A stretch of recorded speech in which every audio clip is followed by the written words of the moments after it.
I am so excited for today's video. Even if you're not interested in a Persephone guide, you should definitely stick around for the first part. This will be a bit of a two-parter, because I discovered something really interesting about how to play her.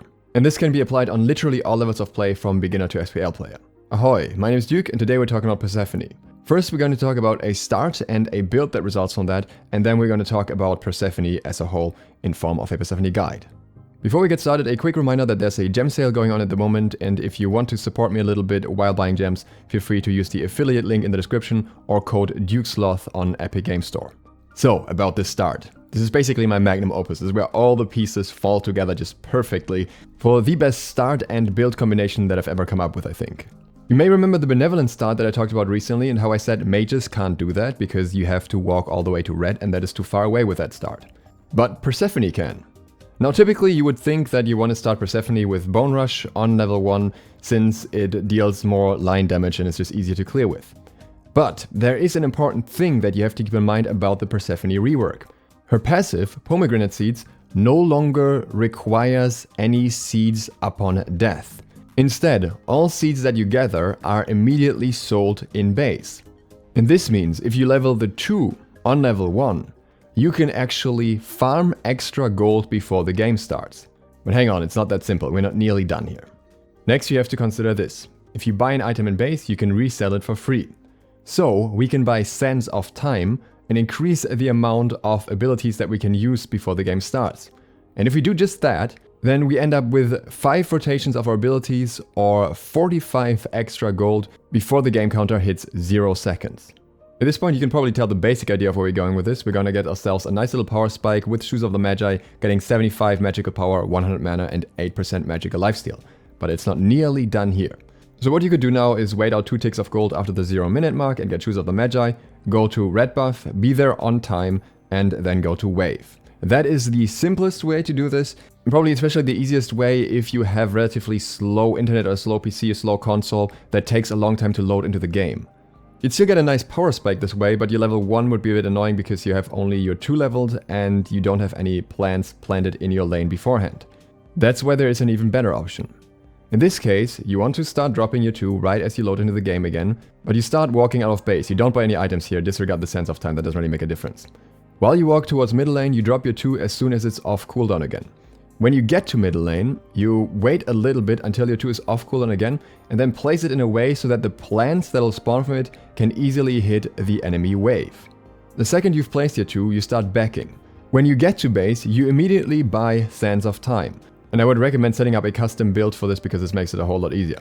You also buy your relic, and then you keep placing the 2 once again. It's extremely crucial that you immediately collect all the seeds planted by the 2, because you can only have 5 seeds at the same time at the start of the game.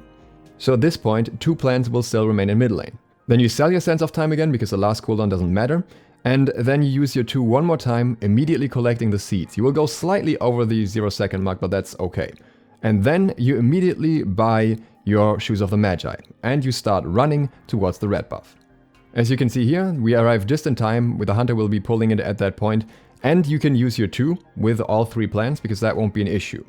Then, once the red buff is cleared and you get to middle lane, it's very important that you don't use your 2 immediately. If you do, depending on how many plants are still alive at red buff, you might override your own plants. So what you want to do is send off the 2 plants that are already planted in mid lane first, basic attack them, send them into the wave, and then use your 2. In most matchups, you'll actually be able to send the plants that spawn from that 2 4 seconds later to clear off the rest of the wave as well. You'll then hit level 2 and either absolutely clock an enemy with the 80% scaling from Bone Rush, or level your Flourish for some safety. Again, the second option is more time sensitive, so it depends a little bit on your loading times. But even if you can only do the first start and you take a little bit of a trade-off here and lose out a little bit of pressure on the first wave, I would say it's worth it. Because the question is, why would you want to do that? Why would you want to skip starter when the current mage starters are actually pretty good, especially Sands of Time with both of its upgrades now is really good. So what is the purpose of not even getting a starter? Well, I'm glad you didn't actually ask, but I answered anyways. Remember which item got a buff in this very patch?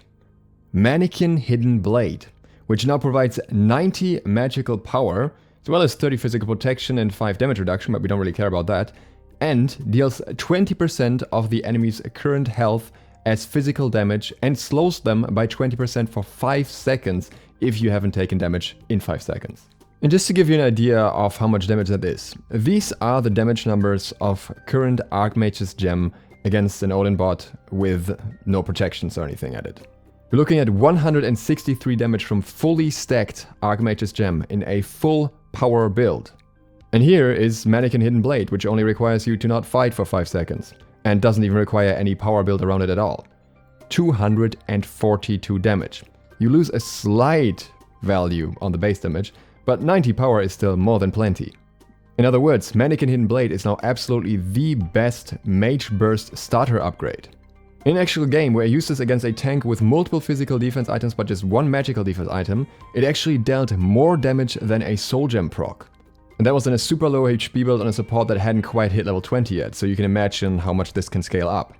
What makes this item even more disgusting is that different from the assassins that are typically meant to use these items, mages can easily disengage from fights for 5 seconds. You can just take a few steps back and then wind up your ultimate, and by the time it lands an enemy you might just get another Manikin's proc. And better yet, you also apply the 20% slow to them, which is especially great for Persephone to set up her 2, which is a little bit of a harder to land ability.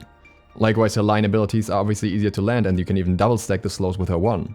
So between Persephone's passive changes for more gold, the buy and resell starter item trick, and Manikin's Hidden Blade buff, we get a massive amount of things falling just in place in order for this to work, and it's so good.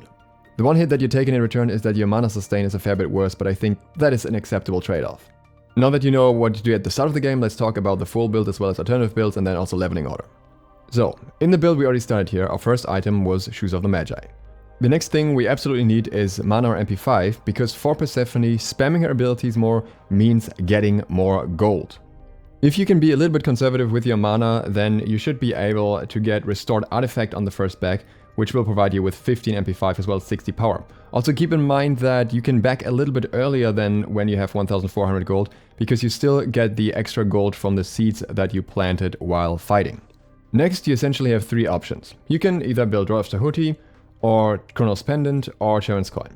This depends if you just want the highest power spike but also spend the most, if you want to stack for a little bit later in the game, or if you want to have a lot of cooldown reduction. I'll leave this one up to you, really it's just preference. With that, you have your mana needs covered, and now it's time to get some flat penetration for some extra damage. When you can, I would say it's always preferable to get Spear of the Magus. The plants themselves no longer proc item effects, so they can't proc Spear of the Magus on an enemy, but their damage is still increased when the enemy has Spear of the Magus on themselves from a previous ability landed on them. If the enemy has a lot of healing, obviously get Divine Ruin instead. Next, if you haven't built it, this is a great place for Charon's Coin, which is a very strong item at the moment in general. Or if you already have that, you can for example opt into Soul Gem. The plants will no longer proc Soul Gem as they did on PTS, so it just works like on every other character, but I still think it's a very strong item and it gives you that extra burst when the proc happens, which is very useful for her. The next item that I pretty much always recommend in her build is Staff of Myrddin. She can often just almost burst an enemy, and having an extra ability to take them down can be so useful for her, as well as the fact that she can double spawn plants and send them all off at once. With a lot of the other things from PTS no longer working, this is straight up one of the best items for her, especially since it also has CDR and some extra penetration. If you for example have Rod and Charon's Coin, that brings you to 40% in total. That said, I recommend it relatively late in the build because it's such an expensive item with a relatively bad power curve until you finish it. And of course, the moment you hit level 20 and you can access it, you should absolutely prioritize Manikin Hidden Blade over everything else. What is worth mentioning is that Rod of Tahuti does not affect the plant's damage even if the enemy is below 50% health. So consider if you really want it in a build. I've built builds with the Book of Thoth instead and they actually end up dealing similar damage as well. So all an option, but you really want to have that early MP5, so I think this is the way to go. Now, if you really don't want to do this start and you just want to have a traditional start, that will look like this. Sands of Time and Lost Artifacts, so you have a lot of mana in the beginning of the game. Then you build Shoes of Focus, and then you can either build Rod of Tahuti or once again Charon's Coin. Then you go into Spear of the Magus or Divine Ruin. Then Charon's Coin or Soul Gem. Then you build your Staff of Myrddin, and then you upgrade your starter to Pendulum of Ages or the alternate timeline. I think the alternate timeline is quite good now.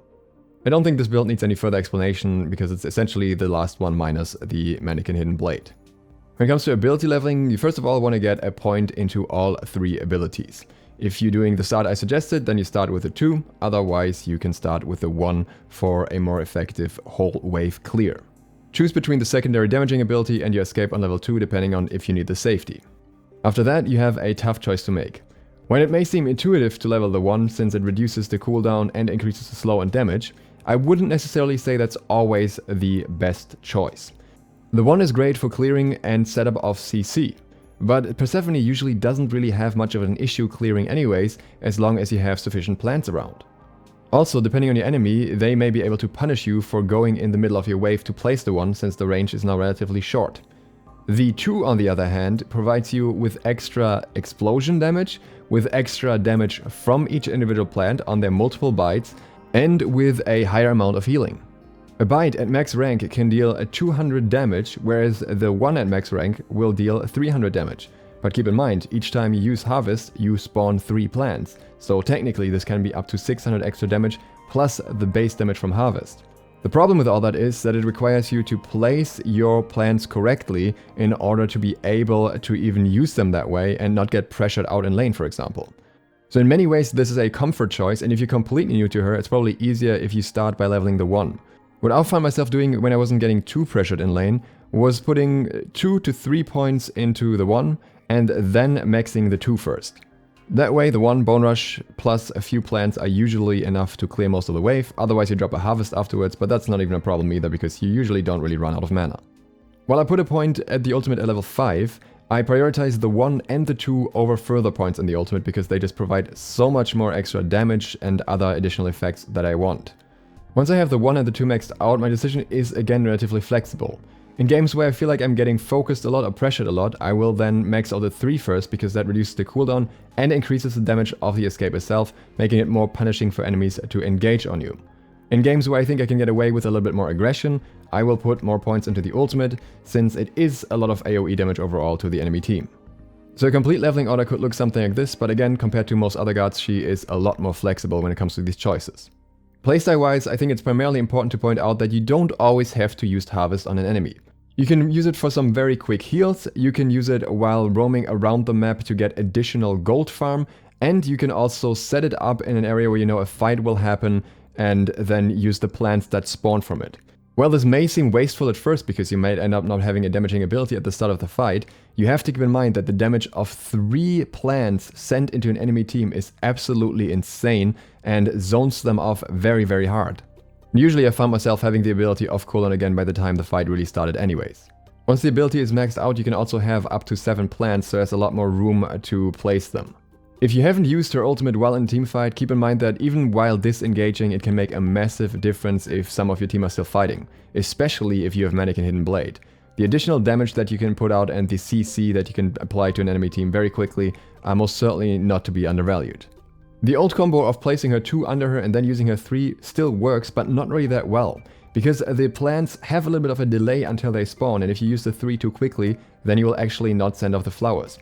Likewise, it seems that at close range, the plants will not always bite. I don't know if this is a ping related thing, because I can't really recreate it in jungle practice, but there are situations where if the plants are too close to an enemy, they will actually not end up attacking them, and that can be a problem with Persephone's 3 if you're not sending the plants in the direction the enemy is walking. Aside of that, remember that the slow from your 1 can set up your 2 to make it easier to land. So there's a ton you can do with new Persephone, and while she's currently most certainly above the point of balance, I do think that most of this will still apply and can still be utilized once she gets some nerfs. If you want to stay updated for more god info, tricks like this one, guides like this one, then click like and subscribe, or I will go to my garage, hide in the corner, stare at my home gym and contemplate if it's harder for me to find the time to work out. Huge shout out to my patrons for making this video possible. That's That Nick Walker, Dwayne Brennan, Lenta25 Green, Zelaria, Zed the Undead, Nevitz Jr., Rawas, Angel, Z Ferroli, and everyone else you see here. They already got a little bit of a sneak peek of the start over the past few days on the Patreon Discord.